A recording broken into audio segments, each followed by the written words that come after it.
Thank you, Ensemble, and thank you, Tom. One correction, though. You are making your pledge for 2025, 2026, and that pledge begins in July 1st, for the new church year, our fiscal year. So just so you know that, keep in mind. And when you go on the Realm app, when you push pledge, you'll see that it says July 1st, 2025.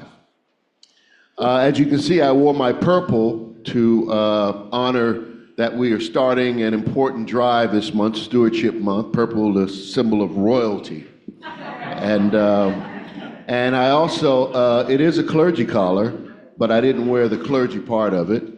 It's just a UU thing. I just like, that is way too religious for me. So, but I still think it's pretty stylish without the collar. So, yeah. So we are beginning our annual stewardship campaign to renew our commitment. And as Unitarian Universalists, we really don't like to talk about money, or we don't talk about money, except when we're calling people greedy or oligarchs or the 1%. But we have to, from time to time, talk about money. A lot of us come from traditions where we were made to feel guilty about that 10% thing, and that we weren't going to be blessed unless we gave 10%. We don't do that here. We just say you have to give 20%. No. No, we don't use that language here. We really don't. It's worked for them, I tell you that. It's worked out really well for them. But we don't do that. But I do understand, as I've grown older, to understand institutions, organizations, money is currency, money is a kind of energy. It's the misuse of money that is the problem in our world. There's plenty of money to fix everything. It's the misuse of it. And currency is a kind of fuel. And that currency fuels our mission to build beloved community. Our mission to help people to feel there's a place where they can belong. We have over 60 programs in this church. A lot of them aren't necessarily sustained by contributions, but they are sustained by your staff and a lot of volunteer support, but that requires effort, energy, money. And that money that we give to this organization, 85% of what you give through your pledges pays for everything.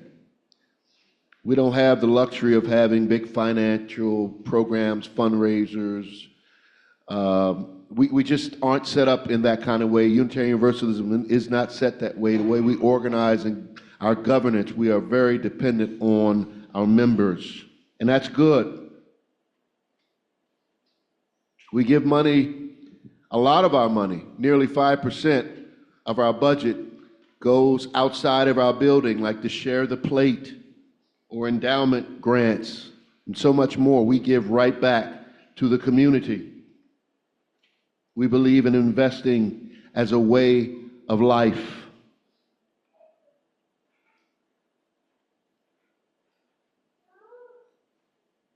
And our way of life is under fire now. I mean, make no mistake about that.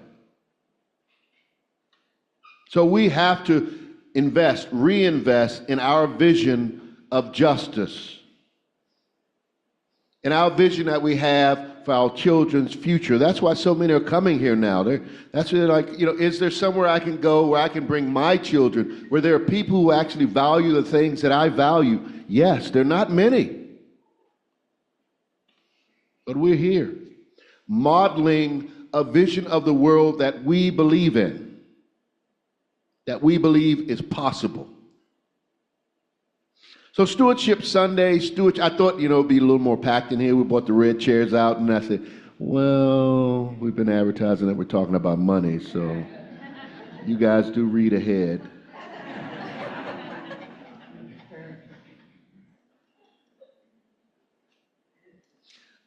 I'm using the word investment a lot. And I like that word, investment. investment. When you invest in something, it's something that you hope appreciates, increases in value. You expect it to rise. You expect to get a return on that investment.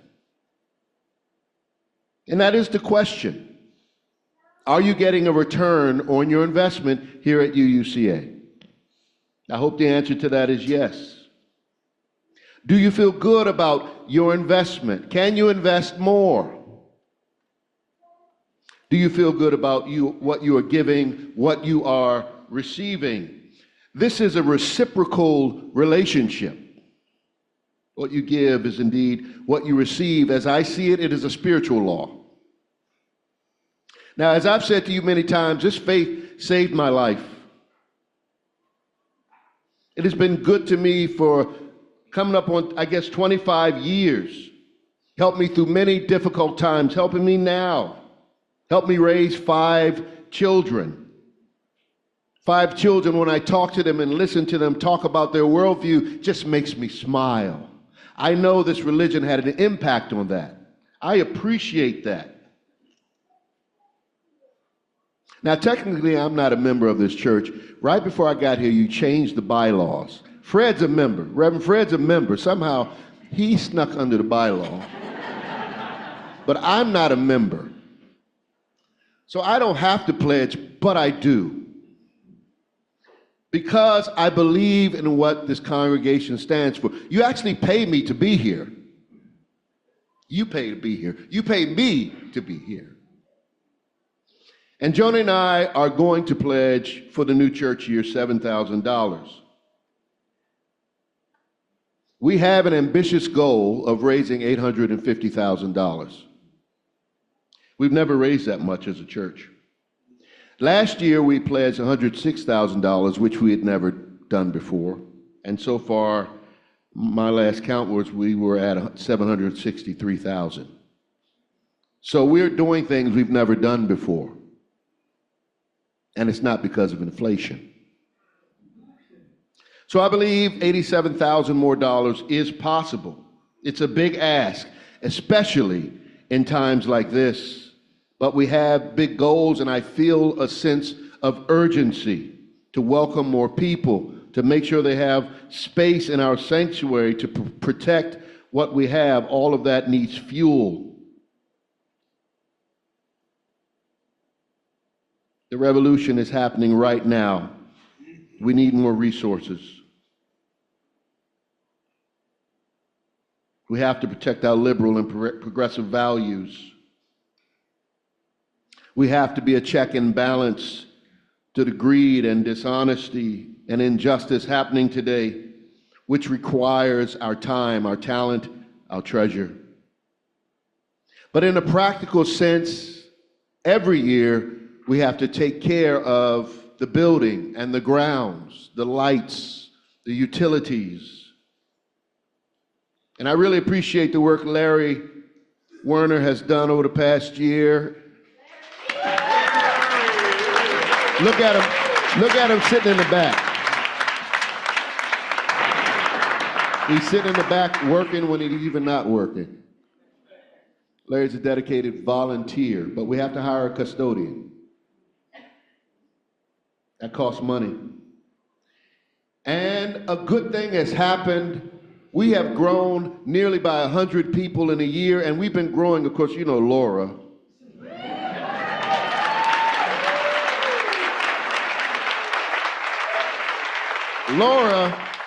Laura got us kicked out of the coffee place we were in. They said there was too many of us. So we had to find a new coffee place. We're now going to be at Evelyn's every Thursday. So Coffee and Conversations. And that's what she does. You know, Blood Drive used to be here and they had to move it to a hotel. You know, Laura, that's what she does. She grows stuff. And that's what she's doing here. So, I mean, it's a good thing, but it's causing problems. So we need more hours for our member engagement assistant. That costs money because the growth has pushed us beyond 450 members, and the UUA changed our geographical index, moving us from a 4 pay scale to a 5, which means everybody gets paid more money. I know. I'm cheering kind of, I'm cheering. I'm like, yeah, generosity. I want to make sure these awesome people, Sarah, Linda, Laura, all the people are taken care of. Janina, all of them. They're not here for the money. They love this community, period. I've never seen this kind of dedication. I've never seen this kind of growth. Something's happening.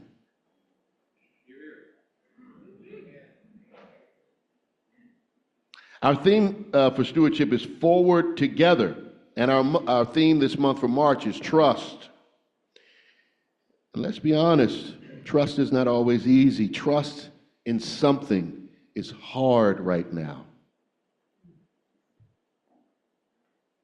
But I can say, and for those of you who've been here for as long as I have and even longer, you can attest to the fact that this is a place and a faith you can trust.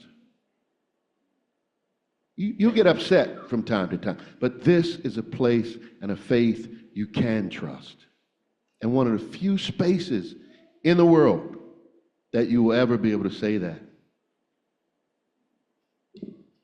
We live in uncertain times, inflation, the fear of scarcity, it's all real. But we are people of faith, people of abundance, not scarcity. We move forward together in hope. It's not just a theme, it's a call. It's a call for us to trust in each other. It's a call to us to preserve this community for generations to come. This got me thinking about our Universalist heritage, a history rooted in radical universal love. That's what the Universalists believe. God redeems all. They rejected fear, rejected scarcity, embraced the idea that somehow humanity, all humanity, will be saved in the end. I hope it's true. There's an inspiring reading in our hymnal that calls us forward in universal love, attributed fictionally to the father of universalism, John Murray. Now, Murray never spoke these words. There was an article that came out about a decade ago that showed how a UU got creative and somehow it became a part of our lexicon. But he never said these words, but indeed they do capture the spirit of Murray. I'm going to read those words to you in a second. I want to tell you about Murray just a little bit. He was born in England, 1741, and was raised in a strict Calvinist home.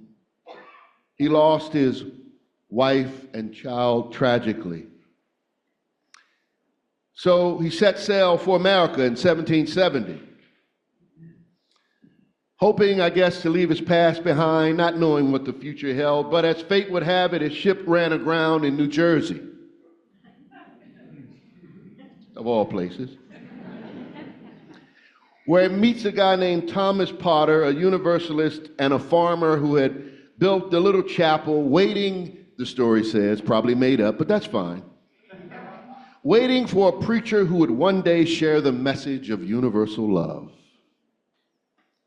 And Murray was the answer to Potter's vision. And Murray resisted at first. Oh, no, not me. He wasn't even sure if he was a believer anymore, Christianity. But Potter insisted, saying, if you have a message of love to share, you must preach. And he did.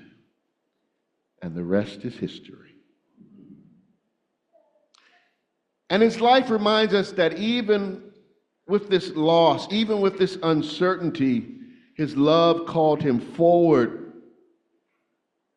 But more than that, we wouldn't be here without that. without him going forward preaching this universalist message. I want to read this reading to you that's in the hymn book. It's beautiful. I'm going to read it with my preacher voice. Go out into the highways and byways. Give the people something of your new vision. You may possess only a small light, but uncover it. Let it shine. Use it in order to bring more light and understanding to the hearts and minds of men and women. Give them not hell, but hope and courage. Do not push them deeper into their theological despair, but preach the kindness and everlasting love of God. Powerful. Whether he said it or not, it's a message not about fear, but hope. That's our heritage. That's what I love about us. Generosity, hope, courage. That's who we are. We're a small little light. 150,000 of us, something like that. 50,000 kids. We've been the same size for like 50 years. But a mighty people, always behind the scenes, checking and balancing the powers that be. That's who we are. Murray preached. It was an investment into a new movement, a fledgling movement that has lasted generations. A reluctant prophet, now a hero in our movement. Your investment in this space matters. We don't know the impact that we have. And I think about John Murray, but I think of people also. It's Women's History Month. Susan B. Anthony, another one of our forebearers. I think of Frances Ellen Watkins Harper, one of our African-American forebearers, who gave up their time, talent, and resources for us to be sitting here today. Where would we be without them? We wouldn't be here. I was chatting with Fred this week, and he reminded me that in 2026, we will be celebrating 70 years of existence. That's right, we started in 1956.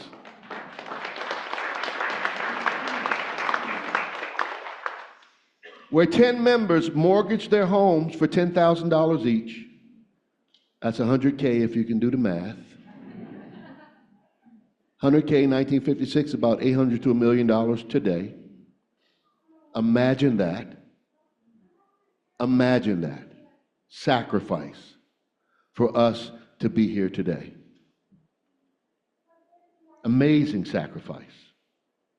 But they knew what I know, what many of you know, that this is a salvific message, not one about saving souls, keeping them out of some mythic hell. No. But saving lives, preserving hope. It's a message of love, that justice matters, that we're all connected and interconnected. And I value that. I'll buy that. And that's a long-term investment. It's not lies, it's not deceptions, it's not selling gold for $5 million for access.